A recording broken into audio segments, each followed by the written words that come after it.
আজ ৮ই মার্চ আন্তর্জাতিক নারী দিবস। এই আন্তর্জাতিক নারী দিবসে আমার একটা ছোট্ট প্রয়াস, শরদিন্দু কর্মকারের কবিতা নারী।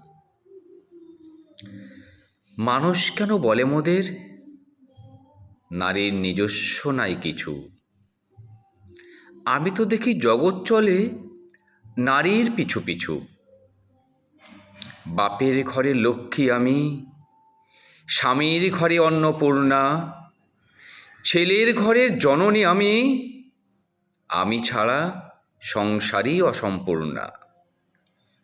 আমার থেকে আপন করতে আর কি কেউ পারে? বাপের ঘরকে ছেড়ে এসেও পরকে বাঁধি ঘরে। গোত্র থেকে গোত্রান্তর যদিও আমি হই, তবুও যেন জনন রূপে সকল দুঃখ সই। ভারত মাতা সেও তো নারী, নারী জগধাত্রী। নারী হলো এ জগতের সকল জন্মদাত্রী। পুরুষতান্ত্রিক সমাজ তাই পুরুষকেই বড় করে।